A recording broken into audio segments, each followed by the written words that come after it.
بسم اللہ الرحمن الرحیم۔ السلام علیکم ورحمۃ اللہ وبرکاتہ۔ اللہم صلی علی محمد وعلی آل محمد۔ سیرت النبی صلی اللہ علیہ وآلہ وسلم، درس نمبر 101، ہجرت کے وقت مدینہ کے حالات، پارٹ 2۔ دوسری قوم یعنی مدینہ کے اصل مشرک باشندے کا حال یہ تھا کہ انہیں مسلمانوں پر کوئی بالادستی حاصل نہ تھی۔ کچھ مشرکین شک و شبے میں مبتلا تھے اور اپنے آبائی دین کو چھوڑنے میں تردد محسوس کر رہے تھے، لیکن اسلام اور مسلمانوں کے خلاف اپنے دل میں کوئی عداوت اور داؤ نہیں رکھتے تھے۔ اس طرح کے لوگ تھوڑے ہی عرصے کے بعد مسلمان ہو گئے اور خالص اور پکے مسلمان ہوئے۔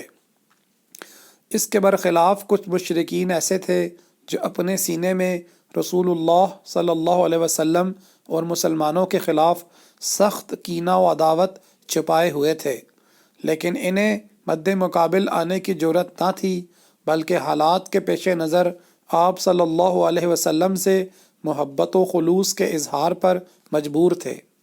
ان میں سر فہرست عبداللہ بن ابی ابن سلول تھا۔ یہ وہ شخص ہے جس کو جنگ بعاث کے بعد اپنا سربراہ بنانے پر اوس و خزرج نے اتفاق کر لیا تھا۔ حالانکہ اس سے قبل دونوں فریق کسی کی سربراہی پر متفق نہیں ہوئے تھے، لیکن اب اس کے لیے مونگوں کا تاج تیار کیا جا رہا تھا تاکہ اس کے سر پر تاج شاہی رکھ کر اس کی باقاعدہ بادشاہت کا اعلان کر دیا جائے۔ یعنی یہ شخص مدینے کا بادشاہ ہونے ہی والا تھا کہ اچانک رسول اللہ صلی اللہ علیہ وسلم کی آمد ہو گئی اور لوگوں کا رخ اس کی بجائے آپ صلی اللہ علیہ وسلم کی طرف ہو گیا۔ اس لیے اسے احساس تھا کہ آپ صلی اللہ علیہ وسلم ہی نے اس کی بادشاہت چھینی ہے، لہٰذا وہ اپنے نہا خانہ دل میں آپ صلی اللہ علیہ وسلم کے خلاف سخت عداوت چھپائے ہوئے تھا۔ اس کے باوجود جب اس نے جنگ بدر کے بعد دیکھا کہ حالات اس کے موافق نہیں ہیں اور وہ شرک پر قائم رہ کر اب دنیاوی فوائد سے بھی محروم ہوا چاہتا ہے، تو اس نے بظاہر قبول اسلام کا اعلان کر دیا، لیکن وہ اب بھی در پردہ کافر ہی تھا۔ اس لیے جب بھی اسے رسول اللہ صلی اللہ علیہ وسلم اور مسلمانوں کے خلاف کسی شرارت کا موقع ملتا وہ ہرگز نہ چوکتا۔ اس کے ساتھ عموماً وہ رؤسا تھے جو اس کی بادشاہت کے زیر سایہ بڑے بڑے مناصب کے حصول کی توقع باندھے بیٹھے تھے، مگر اب انہیں اس سے محروم ہو جانا پڑا تھا۔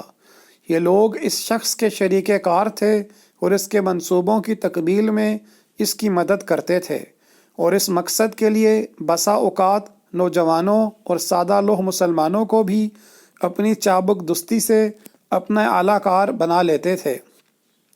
تیسری قوم یہود تھی، جیسا کہ گزر چکا ہے۔ یہ لوگ اشوری اور رومی ظلم و جبر سے بھاگ کر حجاز میں پناہ گزین ہو گئے تھے۔ یہ در حقیقت عبرانی تھے، لیکن حجاز میں پناہ گزین ہونے کے بعد ان کی وضاقتہ زبان اور تہذیب وغیرہ بالکل عربی رنگ میں رنگ گئی تھی، یہاں تک کہ ان کے قبیلوں اور افراد کے نام بھی عربی ہو گئے تھے، اور ان کے اور عربوں کے آپس میں شادی بیاہ کے رشتے بھی قائم ہو گئے تھے۔ لیکن ان سب کے باوجود ان کی نسلی عصبیت برقرار تھی، اور وہ عربوں میں مدغم نہ ہوئے تھے، بلکہ اپنی اسرائیلی یہودی قومیت پر فخر کرتے تھے اور عربوں کو انتہائی حقیر سمجھتے تھے، حتیٰ کہ انہیں امی کہتے تھے، جس کا مطلب ان کے نزدیک بدھو، وحشی، رذیل، پسماندہ اور اچھوت کا تھا۔ ان کا عقیدہ تھا کہ عربوں کا مال ان کے لیے مباح ہے، جیسے چاہیں کھائیں۔ چنانچہ اللہ تعالیٰ کا ارشاد ہے، قالوا لیس علینا فی الامیین سبیل، انہوں نے کہا ہم پر امیوں کے معاملے میں کوئی راہ نہیں، یعنی امیوں کا مال کھانے میں ہماری کوئی پکڑ نہیں۔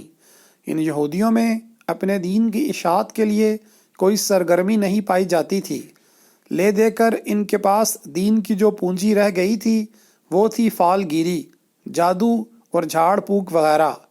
انہی چیزوں کے بدولت وہ اپنے آپ کو صاحب علم و فضل اور روحانی قائد و پیشوا سمجھتے تھے۔ یہودیوں کو دولت کمانے کے فنون میں بڑی مہارت تھی۔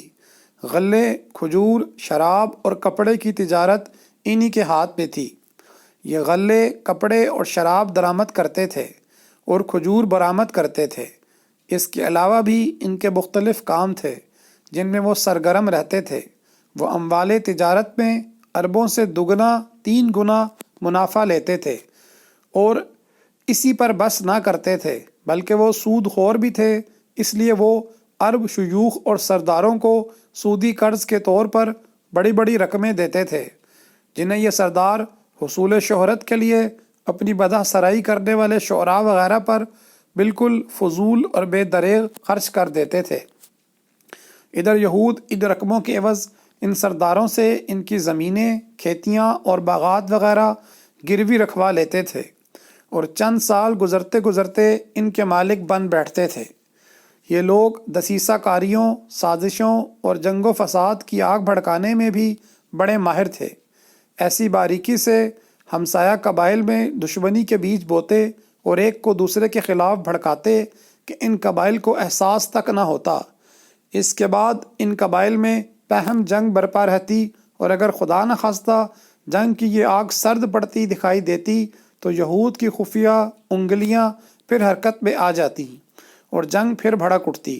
کمال یہ تھا کہ یہ لوگ قبائل کو لڑا بھڑا کر چپ چاپ کنارے بیٹھے رہتے اور عربوں کی تباہی کا تماشا دیکھتے، البتہ بھاری بھرکم سودی قرض دیتے رہتے تاکہ سرمایہ کی کمی کے سبب لڑائی بند نہ ہونے پائے، اور اس طرح دوہرا نفع کماتے رہتے۔ ایک طرف اپنی یہودی جمعیت کو محفوظ رکھتے اور دوسری طرف سود کا بازار ٹھنڈا نہ پڑنے دیتے، بلکہ سود در سود کے ذریعے بڑی بڑی دولت کماتے۔ آج کے لیے اتنا ہی، انشاءاللہ آئندہ کے لیے جاری ہے۔ جزاک اللہ خیرہ۔ السلام علیکم ورحمۃ اللہ وبرکاتہ۔